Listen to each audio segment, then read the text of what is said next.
Esperos. Un momento de compartir, aprender y disfrutar. Espera lo inesperado con la licenciada Susana Rasinski.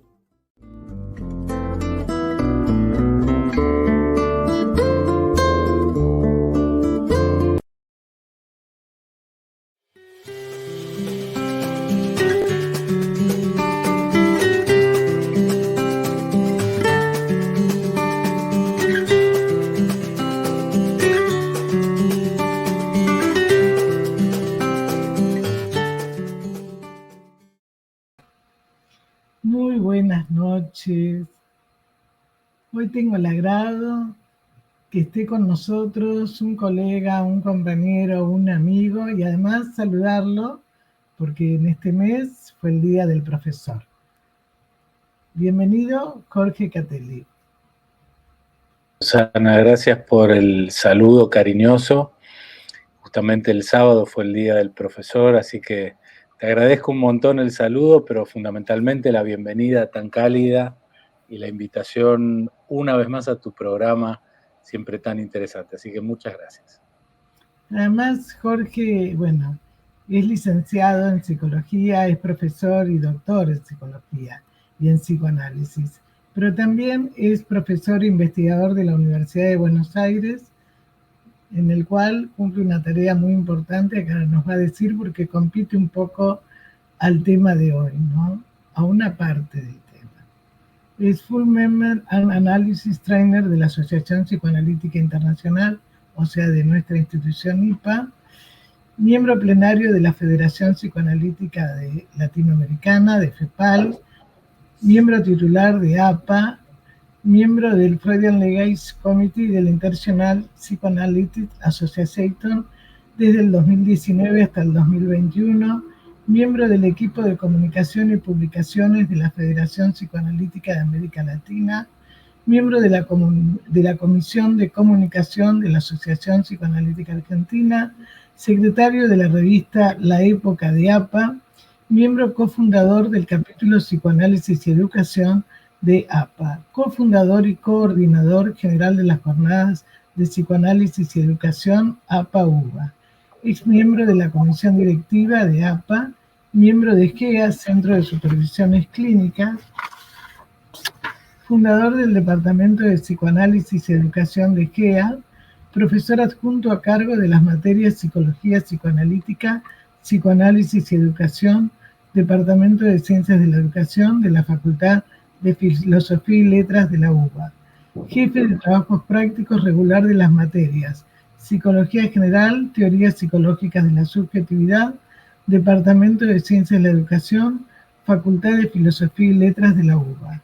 Segundo premio Baranger Mon del concurso Monografías en el 2009-2010, otorgado por el Instituto Argen Garma de APA.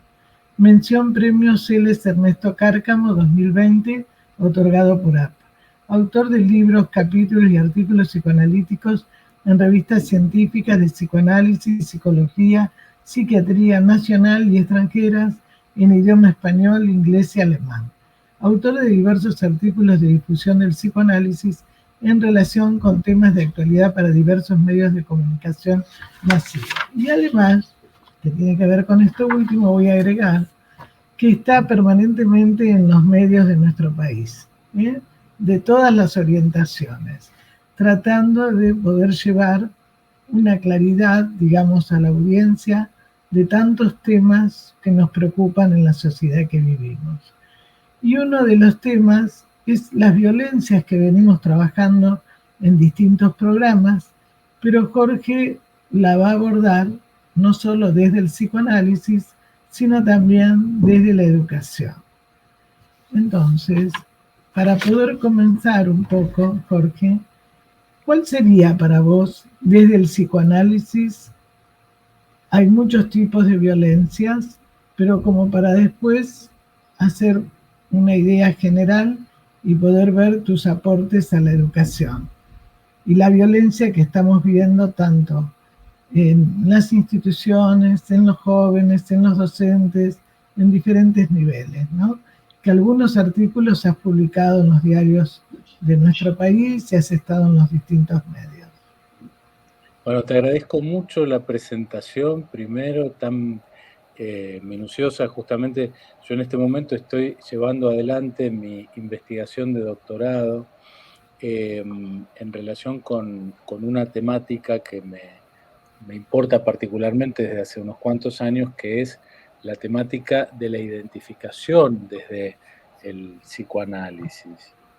Y eso tiene una relación muy honda con las violencias, porque, bueno, voy a ir planteando algunas conceptualizaciones, parte de mis investigaciones y, y algunas cuestiones que tienen que ver con una temática tan convocante en este momento en nuestro país, pero también internacionalmente, en los contextos actuales, pero lo voy a hacer exclusivamente desde el psicoanálisis. Y digo esto porque justamente es una temática que es abordada desde distintas disciplinas y que puede ser específicamente abordada justamente desde la sociología, desde diversas ciencias de la cultura, desde posiciones más pragmáticas o menos. Yo voy a tomar un recorte, digamos, desde el psicoanálisis,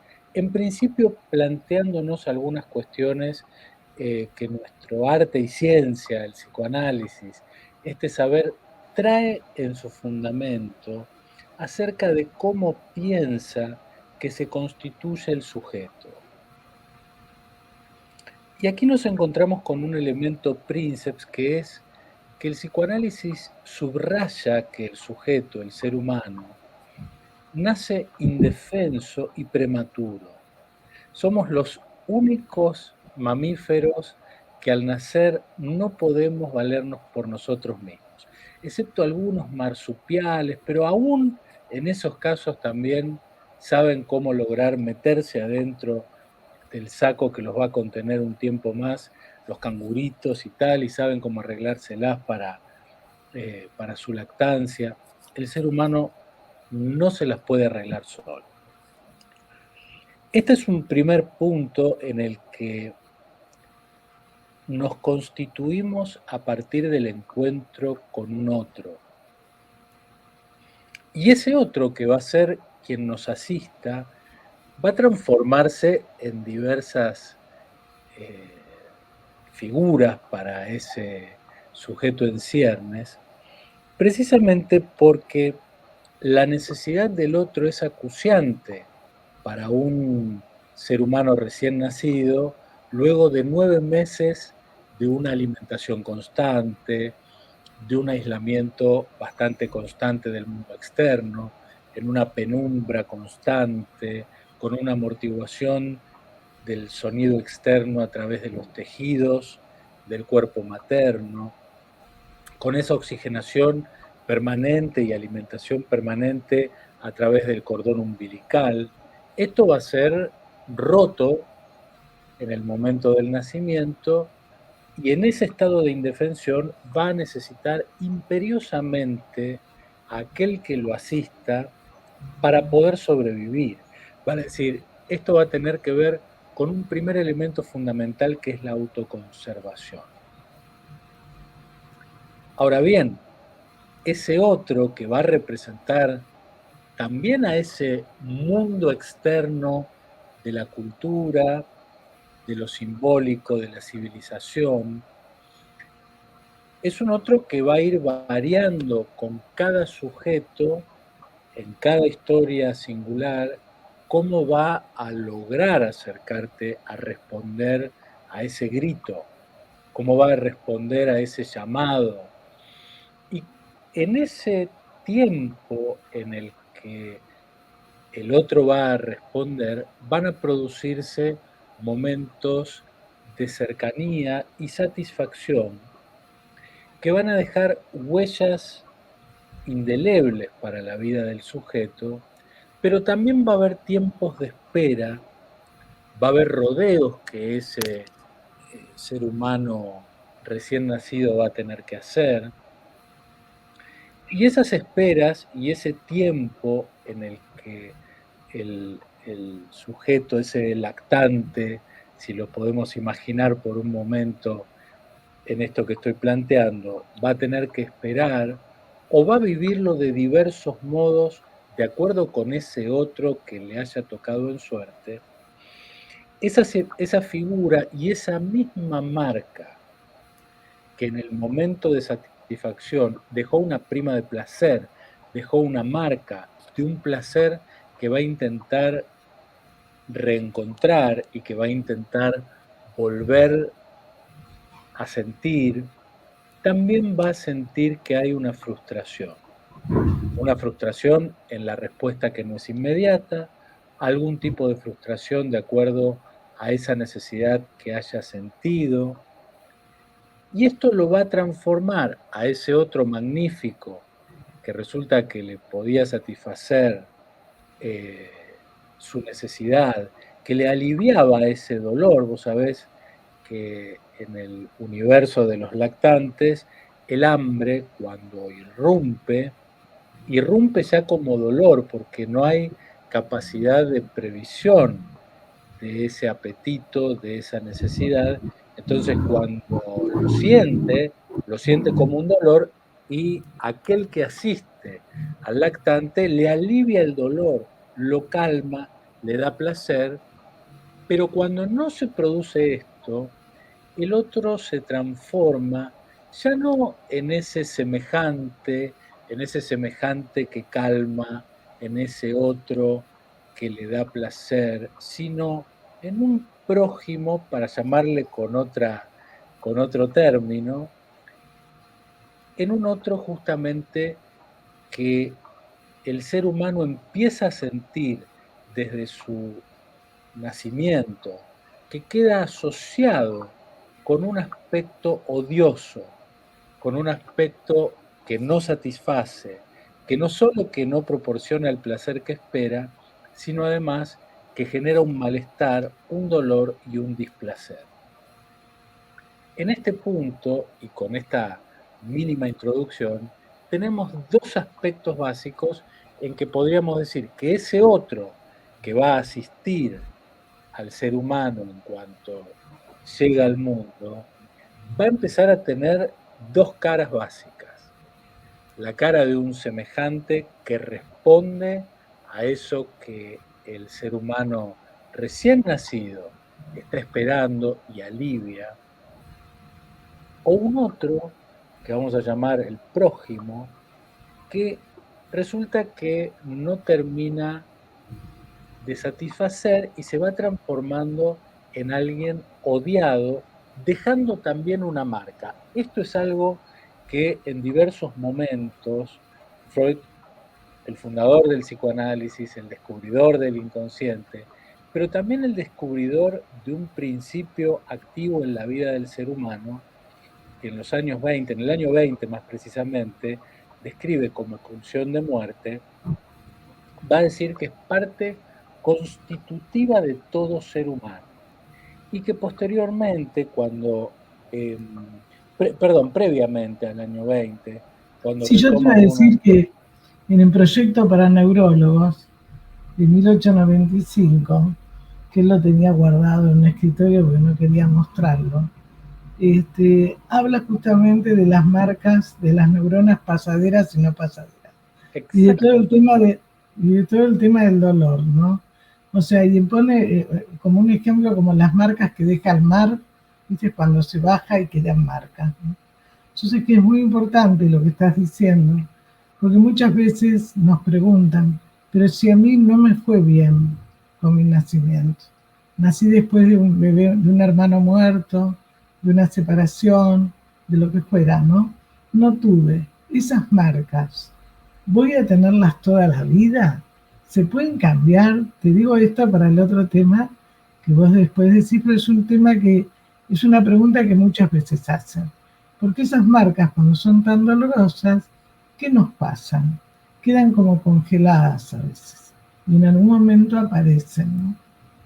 Bueno, te agradezco mucho la referencia al proyecto, que es un texto que para mí es particularmente valioso por muchas razones, que tiene una riqueza particular, pero yo iba a citar otro en donde eh, se refiere a un tal Crowley que habla del narcisismo de las pequeñas diferencias.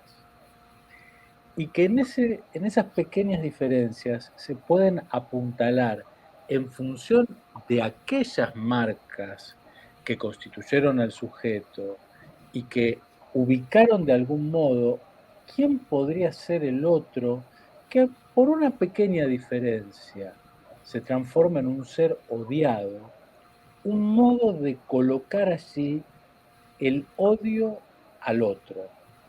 Y el otro, a veces por un rasgo.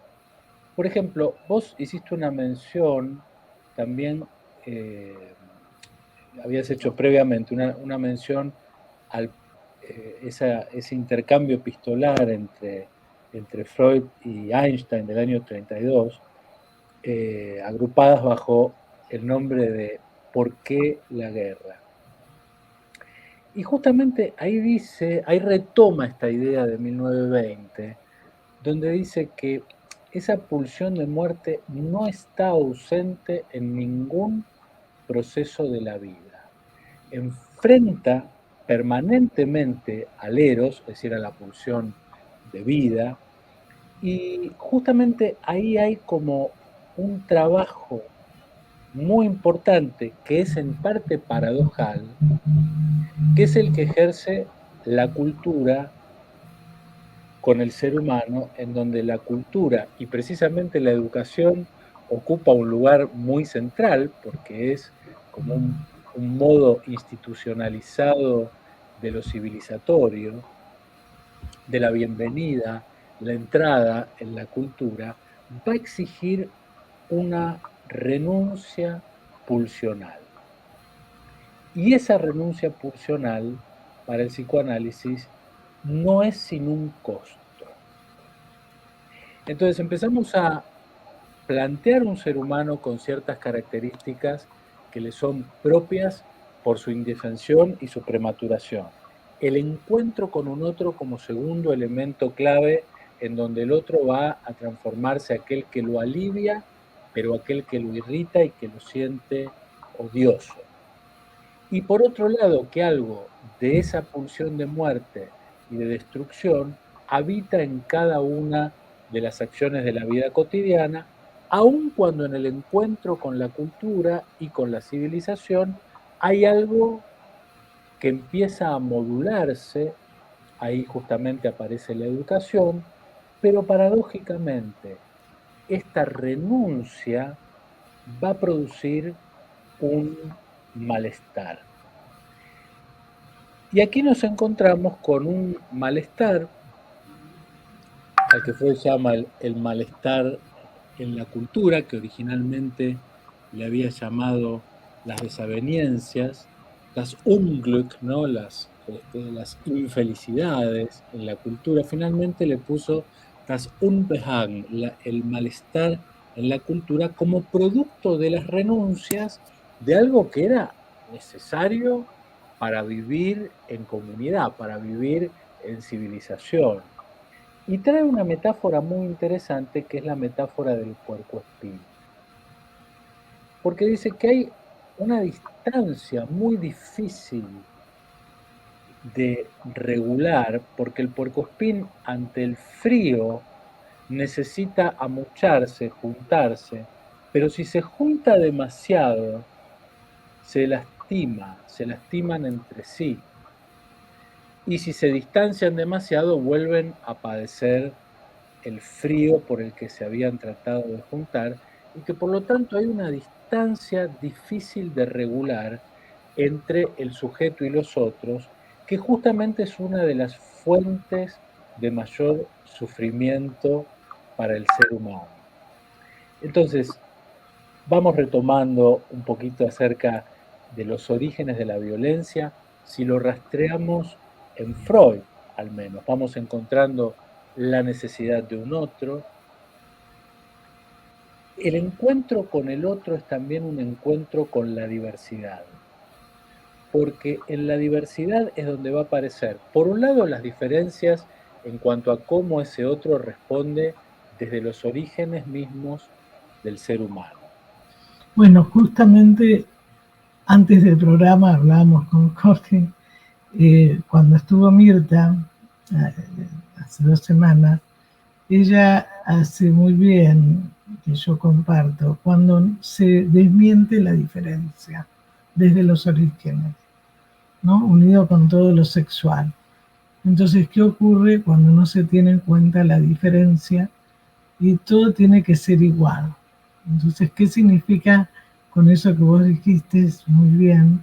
Esa distancia óptima, ¿no? Tolerar la frustración de las diferencias. Si no hay tolerancia a la frustración, no se puede aprender y no se pone la distancia para poder conocer al otro que es necesaria, ¿no? Y entonces se cae en toda una actitud fanática, ¿no? En Bueno, todo. sí, creo que es interesante ese señalamiento que haces porque de acuerdo al grado de narcisismo, y ahora hablando en cada sujeto, en cada uno, en cada una que esté justamente encontrándose con ese otro, con esa diferencia, con esa diversidad, a mayor narcisismo es proporcional la intolerancia, porque el narcisismo lo que espera, la expectativa que tiene, es precisamente de que del otro provenga solamente aquello parecido al sí mismo. Y cuando no retorna eso parecido a sí mismo, lo que retorna como respuesta, si es muy alto el grado de narcisismo que funda ese lazo o que organiza lábilmente a ese sujeto, lo que va a retornar como respuesta es la violencia. Una cosa que comentábamos antes del inicio del programa tenía que ver con esta idea de que hay un modo en el que ese encuentro con un prójimo que no responde a lo que el sujeto espera puede despertar una rivalidad enorme, ¿no? La rivalidad propia del fanatismo. Un poco las ideas que había comentado Mirta Goldstein en este mismo programa, pero también hay modalidades de reacción absolutamente extremas como el fundamentalismo, en que la búsqueda es la aniquilación del otro. Y yo recordaba que en estudios varios que se han hecho sobre los discursos de Adolf Hitler, justamente aparece como representante y como figura del mal y de esa situación llevada a extremos horrorosos, insospechados, en las páginas más oscuras quizás de la historia de la humanidad, es la palabra vernichten, que todo el tiempo aparecía en sus discursos. La palabra vernichten viene de la palabra nichts. Nichts quiere decir la nada. Y vernichten, que se traduce normalmente por aniquilar, tiene un sentido aún más tremendo porque literalmente quiere decir transformar al otro en la nada, destruirlo hasta hacerlo nada. Esto estamos hablando del caso más extremo que podemos citar, tal vez, pero que me parece que tenemos que pensar de qué modo algo de estas situaciones, que son justamente las que en el dolor del ser humano, en el dolor que lo funda también, junto con el placer, junto con la satisfacción, pero también con esa rivalidad con un otro que es vivido como desconocido, odiado, se puede transformar parte de ese encuentro con la diferencia en el otro en un repudio con aquel que tengo a veces el más cercano. Yo siempre cuento que en el origen de las palabras, que a mí siempre me interesaron mucho, el, el vecino, por ejemplo, vamos a empezar porque en la Edad Media los ríos eran los que dividían, ¿no? Los ríos dividían a los pueblos. Geográficamente las comunidades se iban distribuyendo, pero el que estaba del otro lado del río, del river, del otro lado pasaba a ser un rival, solamente por estar del otro lado del river. Y curiosamente, de ahí viene justamente la palabra vecino. Vecino es el vicino, ¿no? El cercano. Vicino es, como lo diríamos en italiano, las lenguas que no son romanzas, las lenguas sajonas, tienen un origen parecido, como es el nach, dicen, el nachbar. En inglés es el next. El neighbor, por ejemplo, que es vecino, viene de next, que es el próximo, el que está al lado, el prójimo. Pero es con el prójimo con el que más problemas tenemos. Es con ese cercano que reproduce el encuentro justamente con ese otro primordial que supo satisfacer, pero también supo ausentarse y también supo generar frustraciones. Y que Es ese, esa marca de ese otro prójimo, como lo llamás vos, que no fue bueno, ¿no? Queda y la persona después lo proyecta. Entonces el otro no lo toma como otro que podemos hacer juntos como estamos haciendo ahora, sino como un adversario. Y entonces se ejerce la violencia ahí, de cosas que la persona por ahí no es consciente. Por eso es muy peligroso hoy en día con los jóvenes, donde la sociedad, la cultura de consumo, están consumiendo violencia de distinto tipo.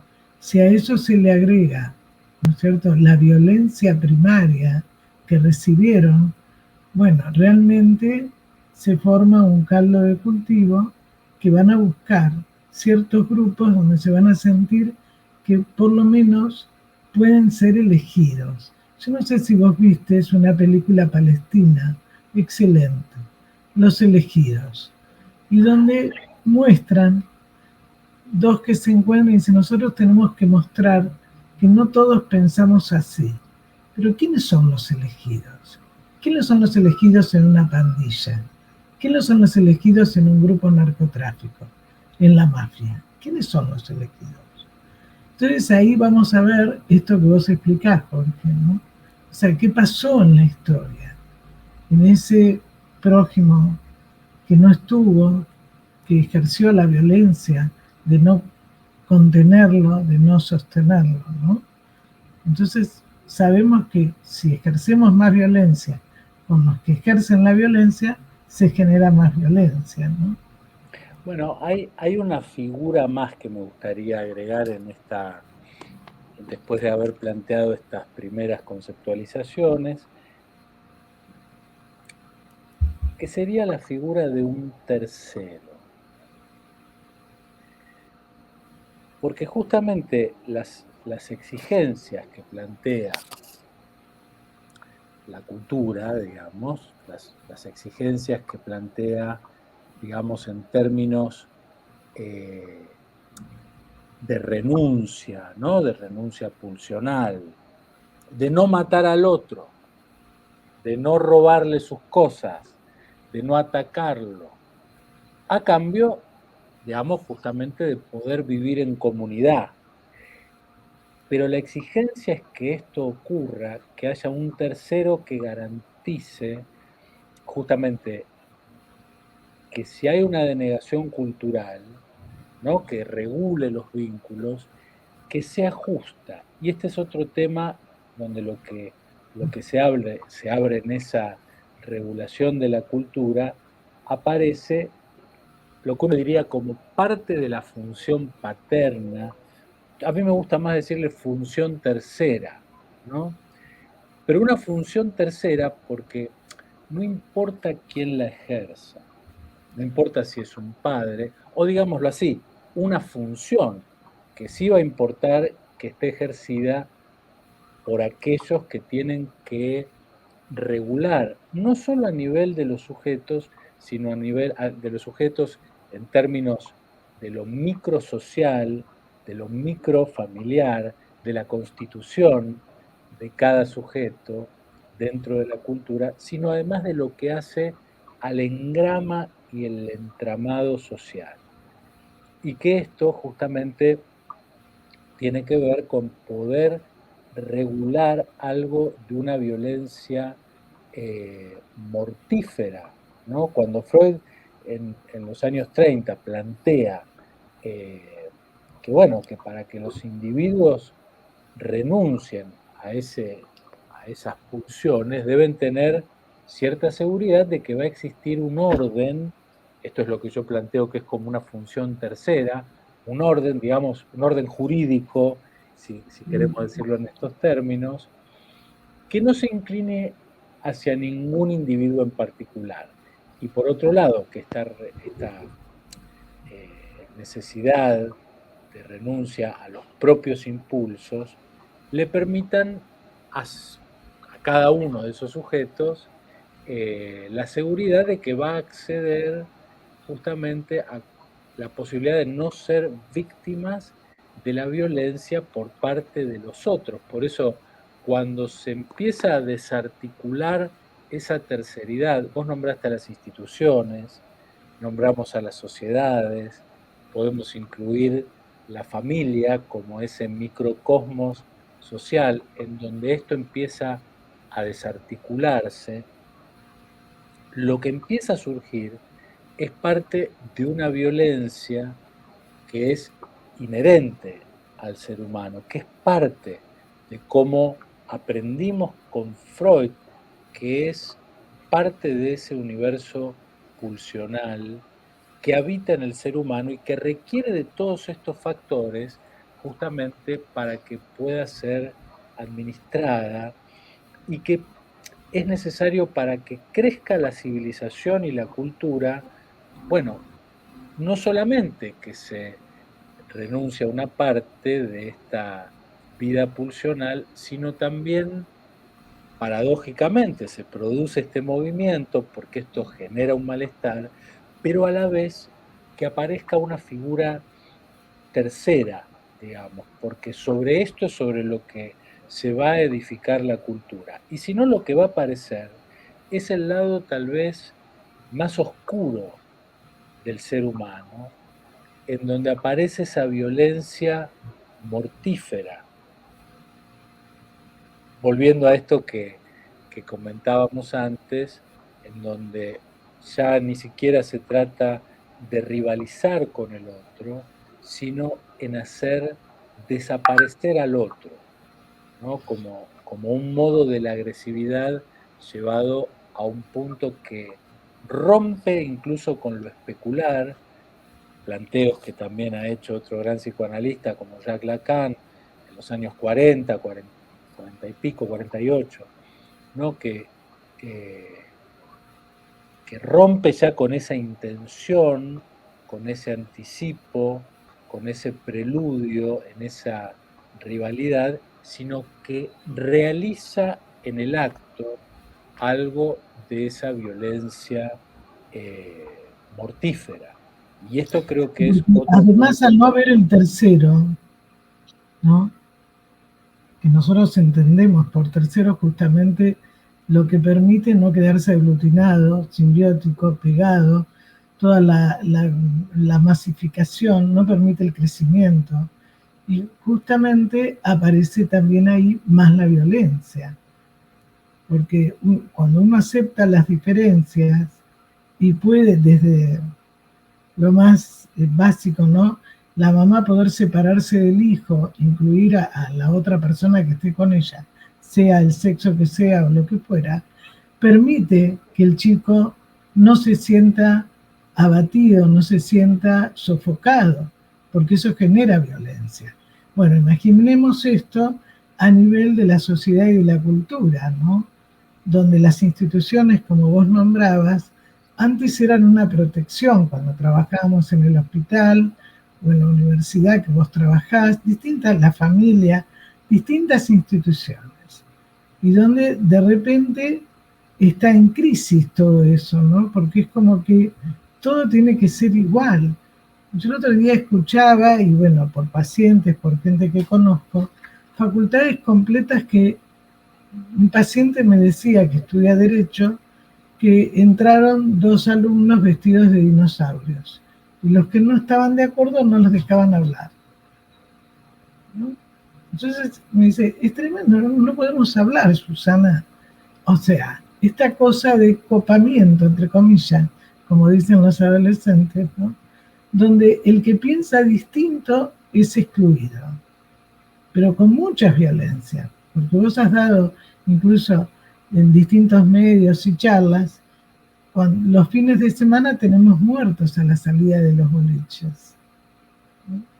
Entonces, esta situación que cada vez se genera más, y lo mismo cuando uno va a un negocio o en la calle, en el tránsito, ¿no? O sea, hay toda una situación de mucha violencia. Bueno, estamos viviendo una época en donde los muertos y la violencia se nos hacen presentes de diversos modos, a veces de un modo sistemático y no tan evidente como el que a lo mejor se muestra en una noticia policial de jóvenes a la salida de un boliche. Tenemos muertos diariamente de hambre en nuestro propio país, en el mundo. Tenemos guerras cruentas en donde se atacan sociedades civiles, en donde se mata gente al destajo.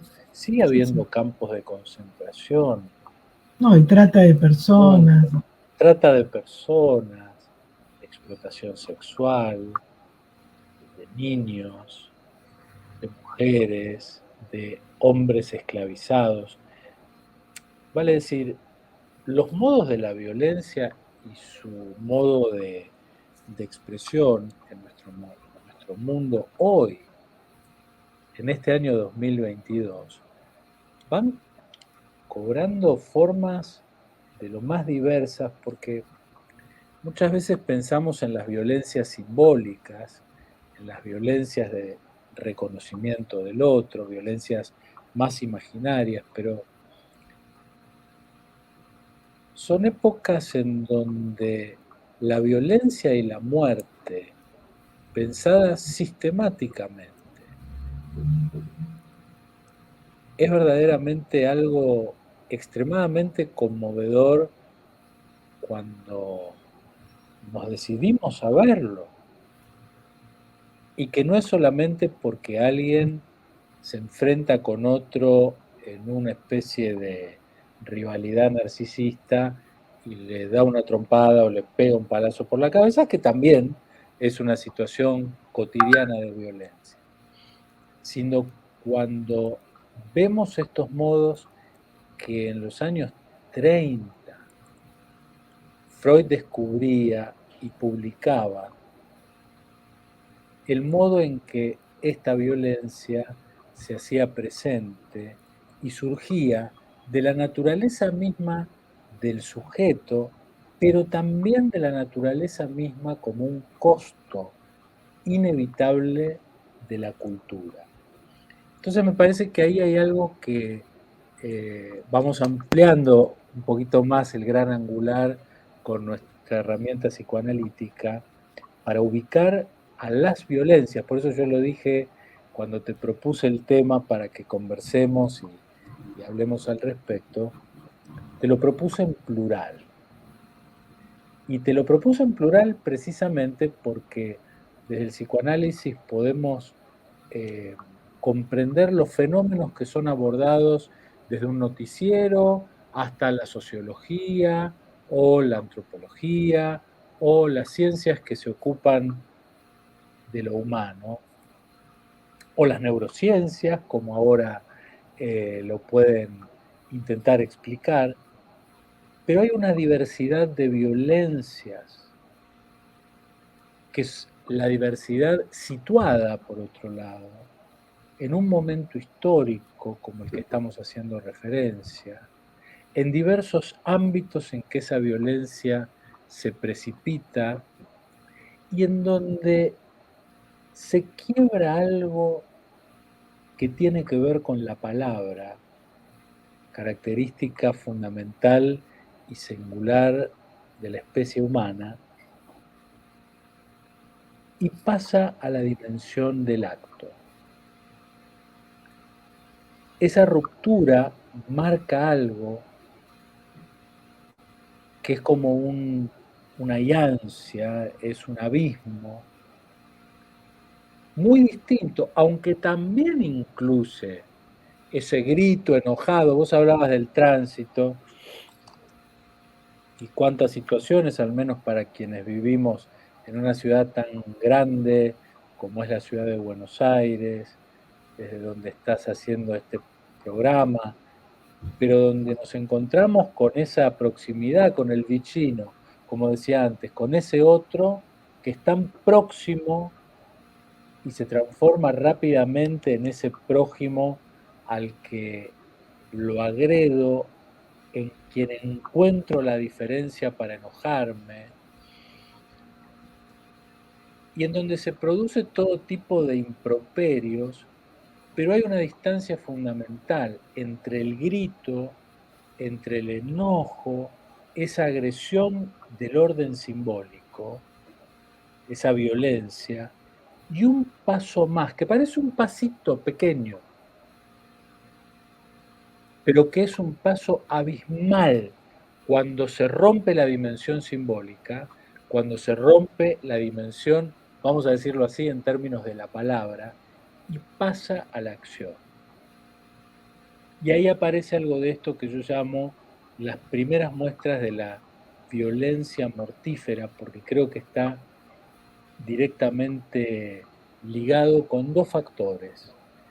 Y dado que tenemos un público en tu programa tan rico y tan amplio, voy a usar un término técnico, nuestro, psicoanalítico, y a la vez un término que nos permita compartirlo con cualquiera que esté escuchando y viendo tu programa,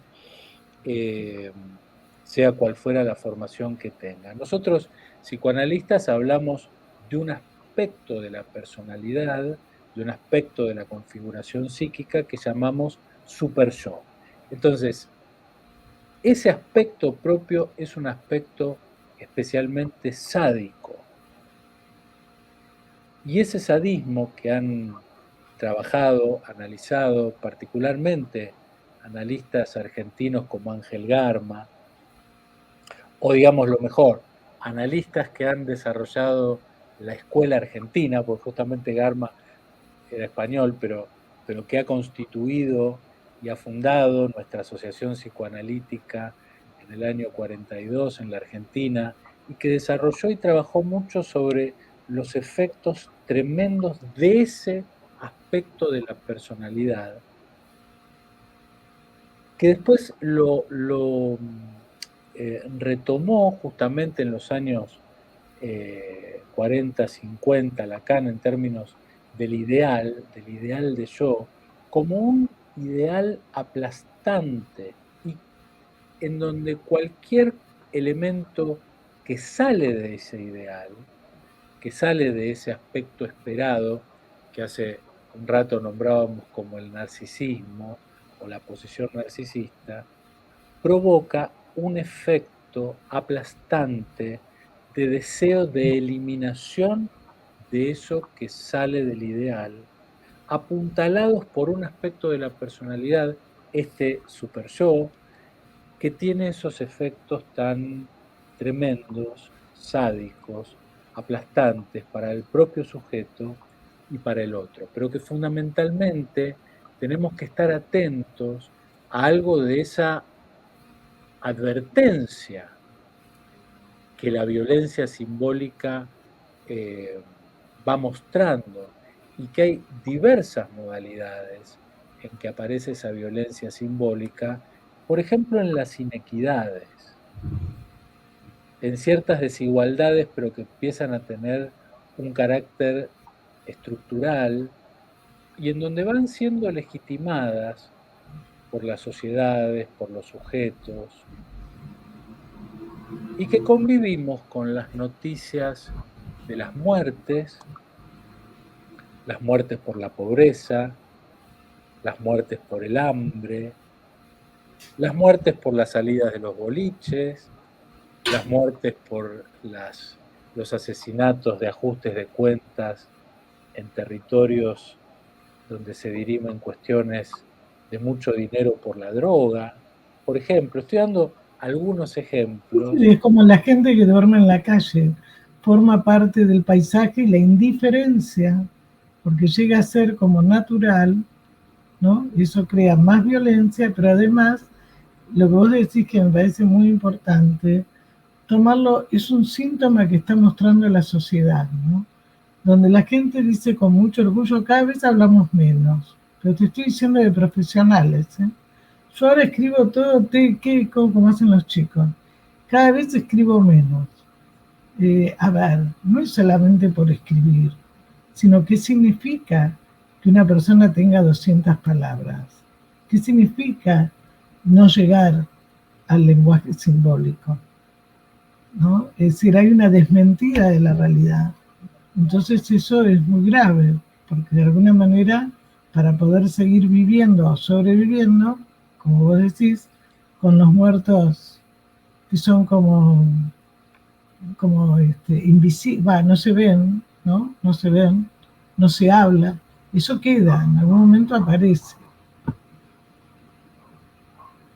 No, y creo que vos mencionaste algo que a mí me parece muy, muy significativo con respecto a la indiferencia, que es otro modo más de la violencia, cuando queda legitimado, digamos, cuando queda en ese sentido la escucha de que hubo no sé cuántos muertos por la guerra, otros tantos de hambre, la mortalidad infantil, que ocurre acá a la vuelta, que vemos en la gente el estado de pauperización tan tremenda, y que la indiferencia, y eso que vos dijiste, forma o pasa a ser parte de un paisaje, constituye un redoble de esa misma violencia, y que una manera, yo valoro tanto este tipo de posibilidades como tu programa, porque vos en mi presentación dijiste que yo estaba participando en medios de comunicación de distinto signo político. Y la verdad que es un desafío muy importante, muy enorme para mí.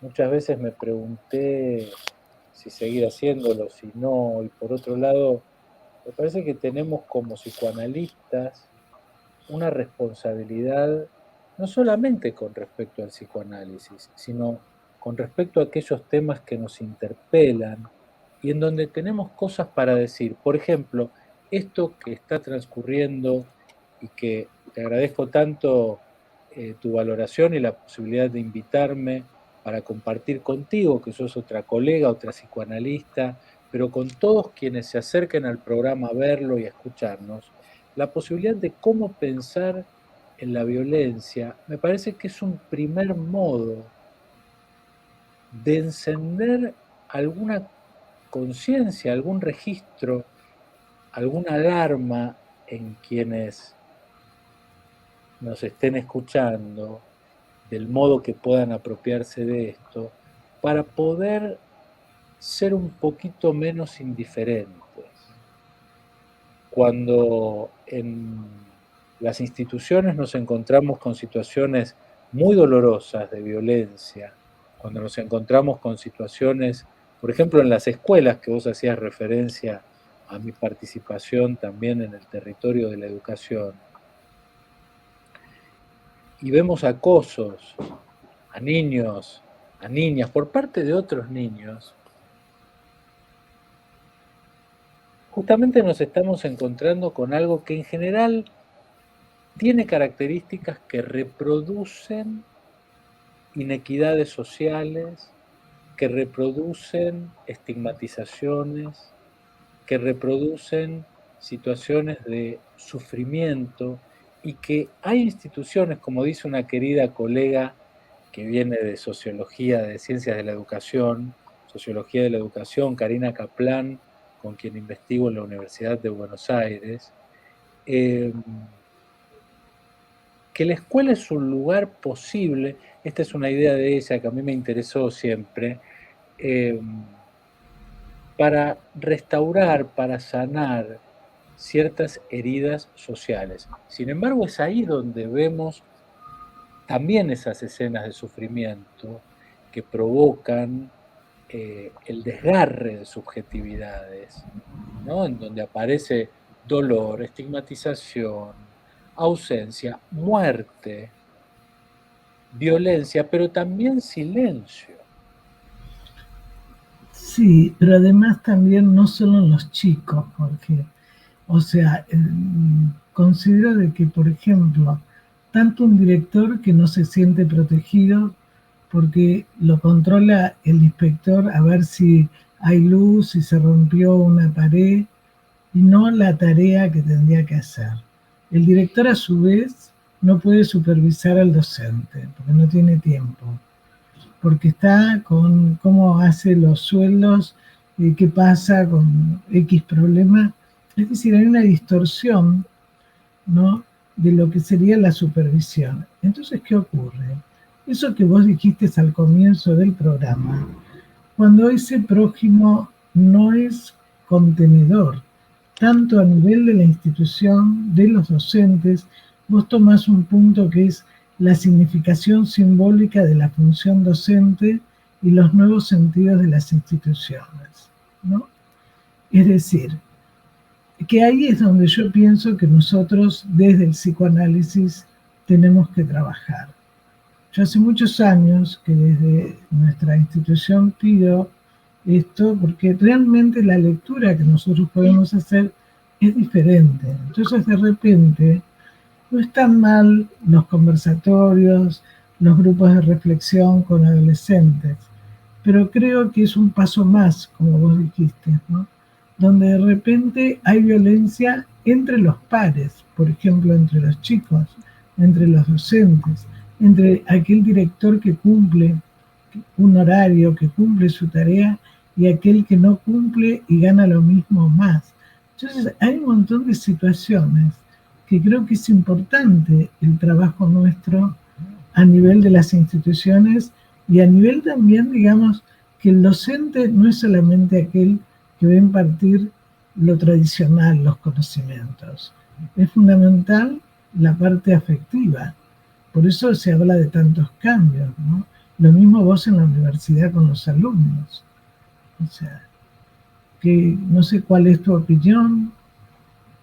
Sí, claro, es decir, justamente no solo porque lo ejerzo como docente, sino porque me ocupa como investigador. Yo recién cuando me acordaba de un libro que ya tiene muchos años, pero que es un libro que me encantaría recomendar a propósito de lo que estás diciendo, cuando nombraste a los supervisores, la dirección, dijiste, no solo los niños, no solo los estudiantes y los docentes, es decir, hay algo que empieza a reproducirse de un modo singular, que un tal Douglas Hofstadter llama la recursividad, o digamos, no es de él exactamente el término, pero él lo retoma en un libro muy interesante que toma los esquemas de Gödel, de Escher y de Bach, donde hay algo que tiene como una retroalimentación en donde esos focos de violencia, que es el tema que nos ocupa hoy,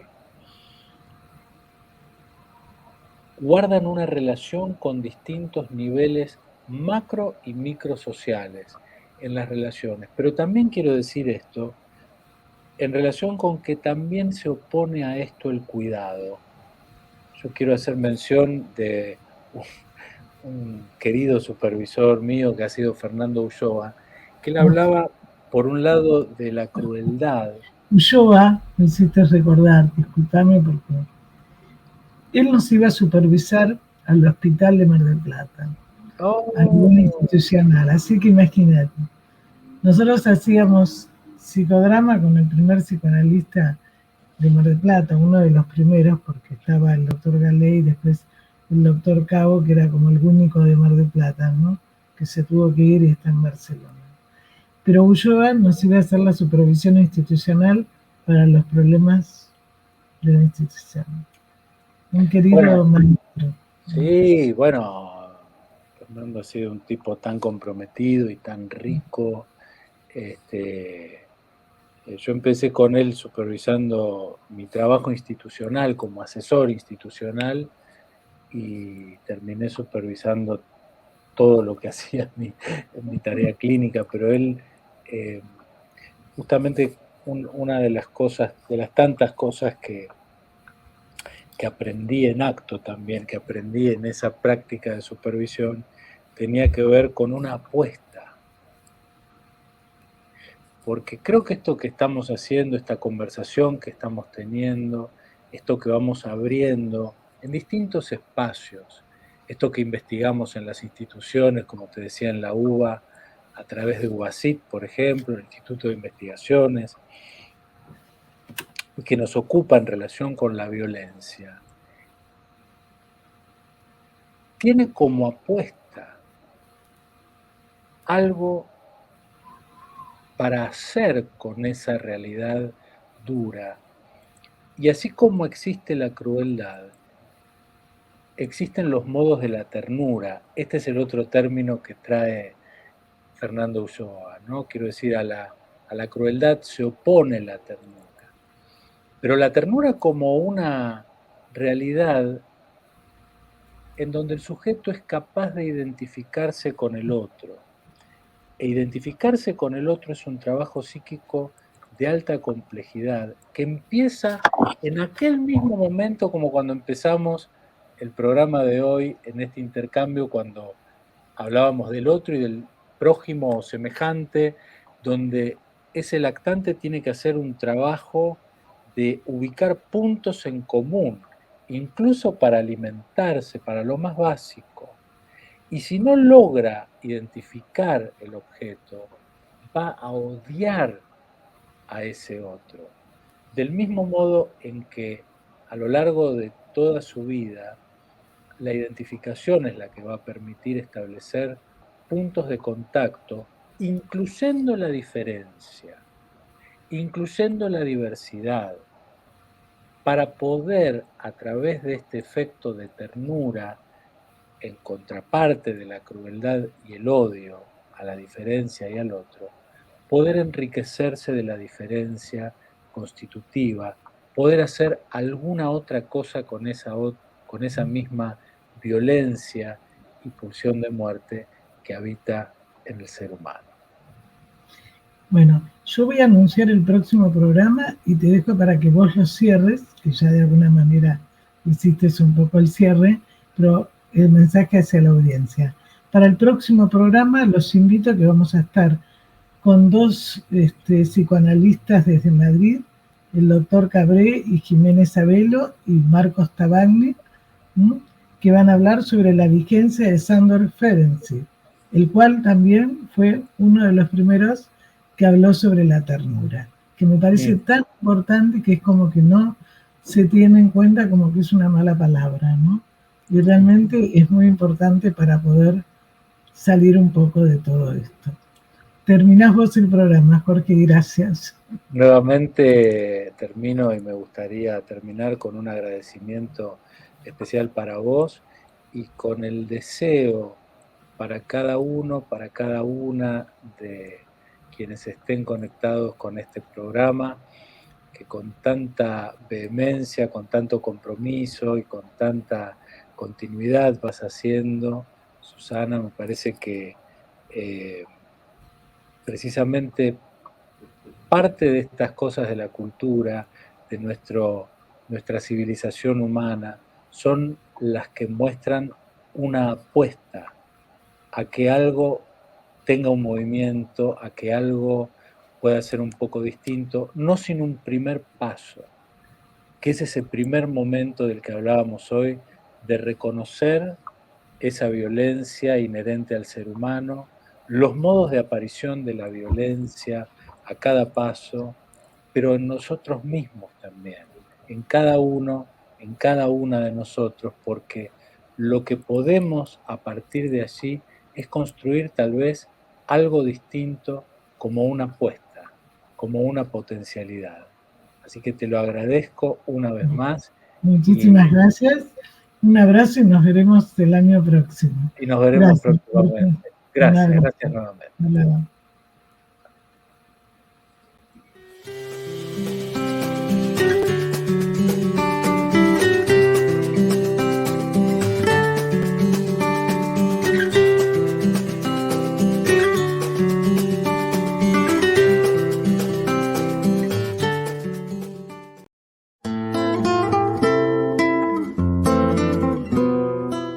Sin peros.